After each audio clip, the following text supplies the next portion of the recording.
Assalamualaikum warahmatullahi wabarakatuh. Baiklah, pada kesempatan kali ini kami dari kelompok 1 akan memaparkan materi mengenai pengelolaan risiko etika dan peluang etika. Yang mana dosen pengampu etika bisnis dan profesi yaitu Ibu Dr. Elvira Lutan MSI AKT dan Bapak Dr. Rahmat Ferbianto MSI AKT. Yang mana kelompok 1 terdiri dari 3 anggota yaitu Karina Elsani, Monica, dan Putri Jaya Hakim. Materi pertama yaitu identifikasi serta penilaian risiko etika dan peluang. 10 tahun terakhir wajah bisnis di dunia telah mengalami perubahan yang buruk, yaitu banyaknya bisnis yang hancur. Hal ini membawa akibat penderitaan kepada masyarakat luas. Salah satu penyebab kehancuran bisnis tersebut yaitu adanya pengabaian etika di dalam lini bisnis mereka. Contohnya saja, adanya praktek kecurangan dalam pembuatan laporan keuangan, adanya penyuapan di dalam bisnis.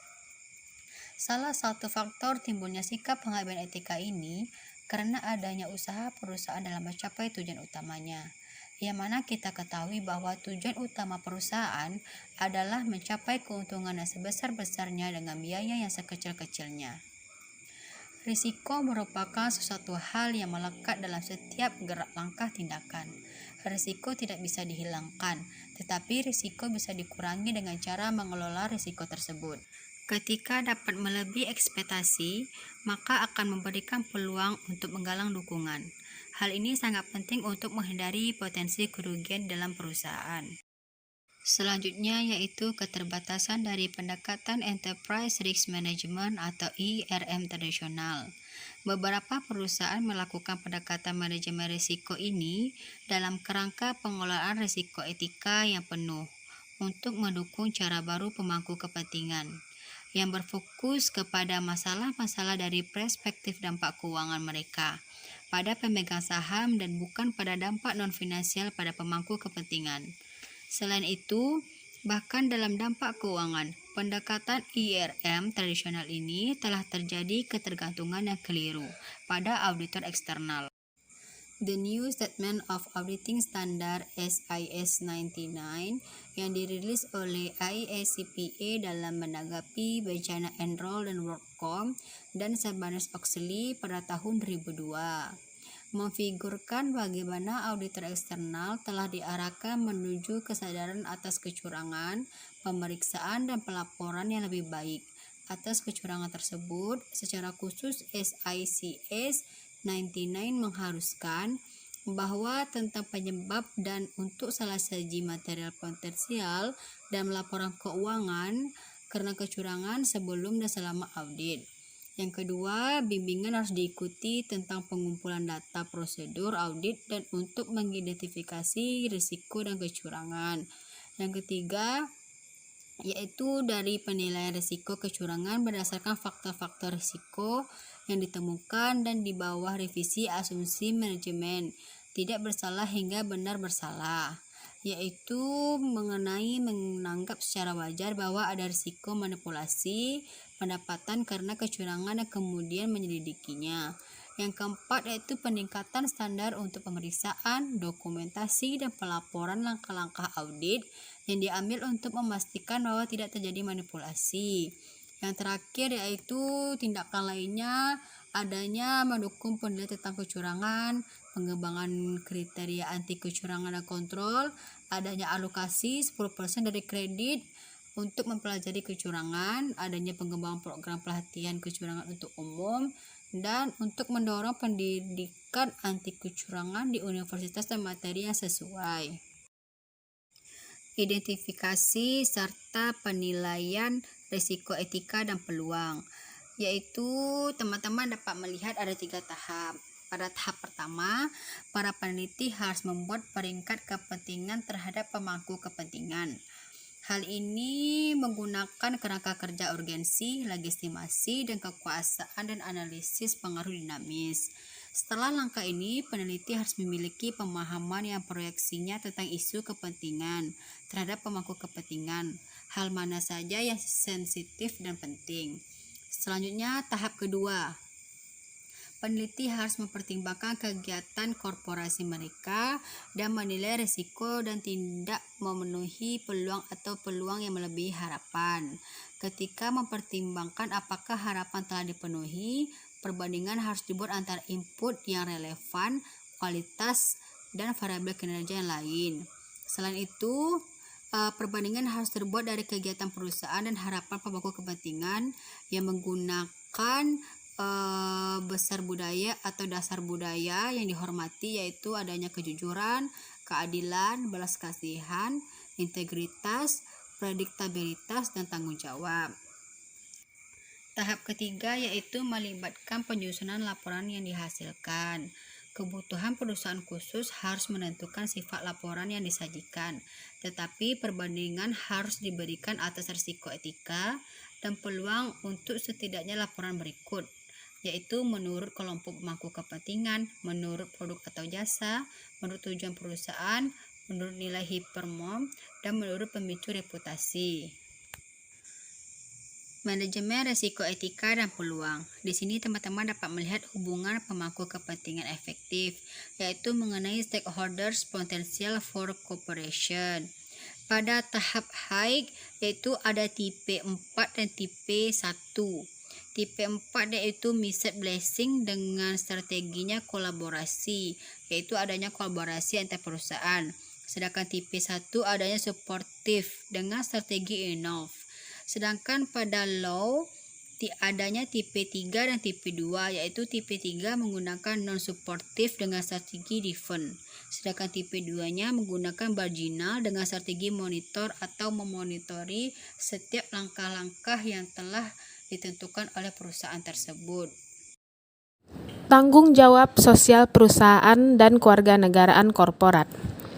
Dalam rangka pencapaian tujuan yang strategis, korporasi tidak hanya bertanggung jawab kepada pemegang saham atau pemilik, tetapi juga kepada pemangku kepentingan. Artinya, telah terjadi pergeseran paradigma dari pertanggungjawaban kepada pemegang saham menjadi pertanggungjawaban pemangku kepentingan. Peningkatan kinerja organisasi tidak hanya dapat meningkatkan dukungan pemangku kepentingan, tetapi juga menarik dukungan dari investor, direksi, eksekutif, dan karyawan. Kelompok pemangku kepentingan atau yang disebut orang-orang dari perspektif instrumental dan kelompok investor, direksi, eksekutif, dan karyawan atau yang disebut orang-orang dari perspektif altruistik disebut warga korporasi karena kelompok-kelompok tersebut memiliki ketertarikan pada rencana dan kinerja tanggung jawab sosial perusahaan atau CSR dari suatu organisasi. Untuk mengelola risiko dan peluang, organisasi harus menentukan elemen penting CSR dengan uraian sebagai berikut. A. Tujuan organisasi untuk CSR. Untuk mengembangkan rencana atau kerangka kerja yang komprehensif untuk CSR, suatu organisasi harus mempertimbangkan tujuan strategis, baik sebagai sebuah operasi dan bagaimana ia ingin tampil sebagai warga korporasi, budaya perusahaan yang akan dihadapi operasi perusahaan, dan kepentingan pemangku kepentingan, baik di lingkungan dalam negeri maupun luar negeri. B. Membangun kerangka tanggung jawab sosial perusahaan. Pedoman pelaporan keberlanjutan dikembangkan oleh Global Reporting Initiative atau GRI, sebuah usaha kerjasama dari berbagai pihak, termasuk badan akuntansi profesional, yang menawarkan kerangka laporan yang paling komprehensif dan instruktif bagi mereka yang sedang mempertimbangkan meningkatkan perencanaan, pengiriman, dan pelaporan CSR atau Corporate Social Performance. C. Pengukuran kinerja CSR. Pengukuran atau indikator CSR dapat mengambil banyak bentuk. Salah satunya yang telah digunakan adalah Ethics and Canada's Corporate Ethics Monitor dalam Comparison of Ethical Performance. Pengukuran ini terdiri dari 80 item standar dari berbagai macam kategori, seperti kode etik, program manajemen lingkungan, kinerja lingkungan, dan lain-lain. Sumber lain untuk pengukuran kinerja CSR adalah Akuntabilitas Sosial Internasional di New York. Sumber ini dapat diakses di www.cengage.com Accounting Proofs. Monitoring CSR. Setelah pengukuran CSR telah diidentifikasi, data dikumpulkan dan laporan terbentuk, langkah berikutnya adalah memantau bagaimana korporasi berbuat. Selain itu, kinerja etika juga dapat dipantau secara selektif dengan mengacu pada studi eksternal. Pelaporan CSR. Korporasi yang berangkat dari sebuah program pengukuran CSR perlu mempertimbangkan bagaimana mereka akan melaporkan kinerja dan apakah laporan akan dibuat secara internal saja atau tersedia untuk umum. Assurance Audit Laporan CSR. Inisiatif Eropa dalam perlindungan lingkungan dan melalui International Standard Association atau ISO telah memiliki pengaruh perilaku mengarahkan di perusahaan dan telah mewajibkan pengungkapan publik atas kinerja lingkungan. Akibatnya, beberapa perusahaan besar telah banyak membuat laporan audit CSR. Untuk itu, beberapa lembaga akuntansi internasional telah menyusun standar audit yang sesuai meliputi isi laporan audit dan sertifikasi. Pikiran penutup. Akuntabilitas strategis perusahaan untuk pemangku kepentingan, manajer, dan akuntan profesional telah menjadi begitu jelas. Organisasi yang dapat mengembangkan konsep yang efektif tentang kewarganegaraan korporat dan program yang efektif dari tanggung jawab sosial perusahaan akan mudah mengelola budaya etis, meningkatkan kinerja perusahaan, dan meningkatkan dukungan dari berbagai kelompok kepentingan. Etika di tempat kerja. Semakin tingginya tingkat kesadaran sosial dan tekanan dari kelompok-kelompok aktivis berdampak signifikan pada organisasi secara internal maupun eksternal. Berikut tema dan isu-isu etis yang penting yang muncul dalam hal perilaku karyawan. Studi kasus di Amerika. Hak karyawan.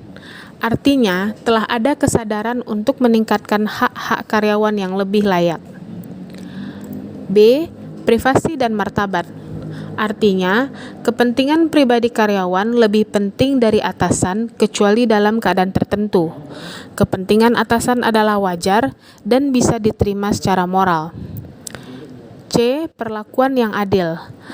Artinya tidak adanya diskriminasi yang melibatkan usia, gender, ras, dan lain-lain. Lingkungan kerja sehat dan aman. Artinya mementingkan hak pekerja dalam memperoleh kesehatan dan keselamatan kerja. Kemampuan untuk menjalankan suara nurani seseorang. Artinya perusahaan memberikan perlindungan bagi pekerja sehingga pekerja melakukan pekerjaannya dengan nyaman. Kepercayaan dan maknanya. Artinya karyawan melakukan pekerjaan tanpa ada rasa takut kehilangan pekerjaan dan adanya rasa hormat dari rekan kerja dan atasan. Keseluruhan manfaat. Artinya perusahaan memperlakukan karyawan secara etika sehingga menimbulkan rasa kepercayaan. Kecurangan kejahatan kerah putih. Artinya, eksekutif mengambil tindakan pencegahan untuk memastikan karyawan yang mungkin cenderung terlibat dalam tindakan kejahatan, dan auditor eksternal dapat mengenali potensi masalah yang ada. Segitiga kecurangan, sebuah kerangka kerja untuk memahami para penipu. Segitiga kecurangan ini terdiri dari 3 faktor, yaitu 1. Motif. Bisa berbagai macam kebutuhan, misalkan uang. 2. Peluang untuk melakukan kecurangan.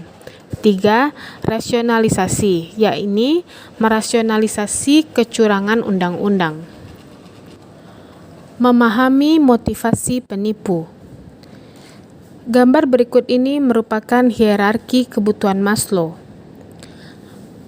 Maslow menyatakan bahwa kebutuhan individu dapat dikategorikan dan secara prioritas dibagi dari bawah ke atas, yang dimulai dari kebutuhan fisiologis dan keamanan yang bersifat fisik, lalu kebutuhan cinta, afinitas yang bersifat sosial, dan kebutuhan esteem, rasa hormat, dan pemenuhan aktualisasi diri yang bersifat ego. Assalamualaikum warahmatullahi wabarakatuh. Baiklah, saya Monica sebagai pemateri ketiga akan menjelaskan materi selanjutnya mengenai operasi internasional. Ketika perusahaan beroperasi di luar pasar dalam negeri, bimbingan normal ditawarkan kepada karyawan harus mempertimbangkan beberapa hal terkait. Yang pertama yaitu bagaimana praktik operasi yang biasa akan berdampak terhadap ekonomi lokal dan budaya. Yang kedua, apakah praktik asing lokal yang berbeda-beda seperti pemberian hadiah atau penyuapan didukung ataukah dilarang? Yang ketiga, reaksi terhadap perubahan-perubahan oleh pemangku kepentingan dalam negeri dan terutama oleh para pemangku kepentingan utama termasuk pelanggan besar dan pasar modal. Selanjutnya yaitu dampak terhadap ekonomi lokal dan budaya mereka. Perusahaan multinasional memiliki dampak yang signifikan terhadap budaya lokal daripada tidak di dalam negeri. Mereka harus berhati-hati terhadap dampak aspek lokal yang tidak menguntungkan. Jika misalnya sebuah perusahaan multinasional memutuskan untuk mengabaikan agama atau kebiasaan sosial setempat, dan pekerja mungkin dituduh melakukan imperialisme budaya, maka perusahaan itu mungkin akan mendapatkan kesulitan untuk mendapatkan kerjasama untuk kegiatan mendatang.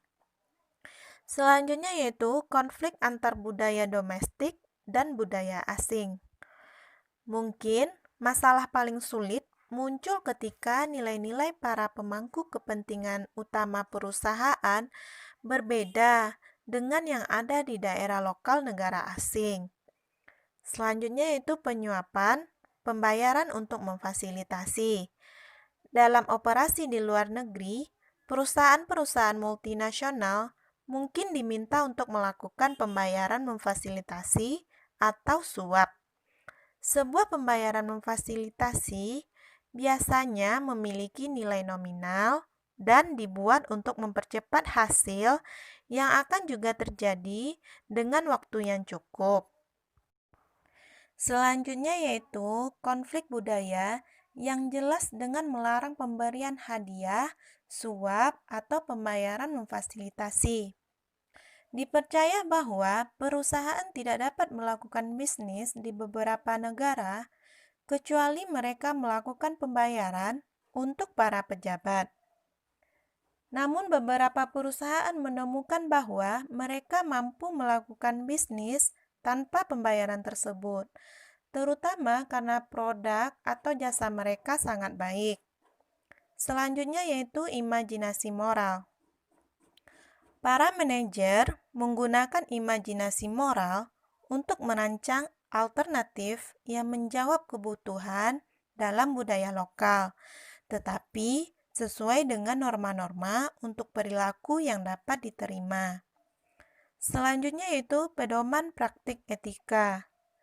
Pedoman yang mungkin berguna bagi perusahaan untuk mencatatnya. Di sini, perusahaan mempedomani etika usaha asing. Selanjutnya yaitu konsultasi sebelum tindakan. Semua organisasi yang beroperasi secara internasional harus peka pada karyawan mereka tentang perbedaan budaya dan melengkapi mereka dengan pemahaman tentang bagaimana organisasi ingin mereka berurusan dengan isu utama yang kemungkinan besar akan muncul. Selanjutnya yaitu mengenai manajemen krisis. Suatu krisis memiliki potensi untuk memiliki dampak krisis signifikan pada reputasi perusahaan dan pejabatnya, dan pada kemampuan perusahaan untuk mencapai tujuannya dan kemampuannya untuk bertahan. Jika perilaku etika dianggap sangat penting oleh perusahaan dalam kegiatan normal, pertimbangan etis harus bahkan lebih penting dalam situasi krisis, karena keputusan resolusi krisis biasanya mendefinisikan reputasi masa depan perusahaan. Mengelola krisis secara efektif setelah krisis terjadi sangat penting untuk pencapaian tujuan manajemen krisis. Salah satu aspek penting untuk diingat selama penilaian krisis dan menghindari atau meminimalkan dampak mereka adalah dampak langsung dan berkelanjutan pada reputasi organisasi.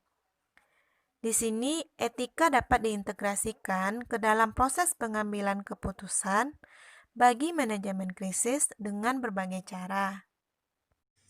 Baiklah, sekian pemaparan dari kelompok 1. Apabila ada kata-kata yang salah, kami memohon maaf. Wabillahi taufik walhidayah. Wassalamualaikum warahmatullahi wabarakatuh.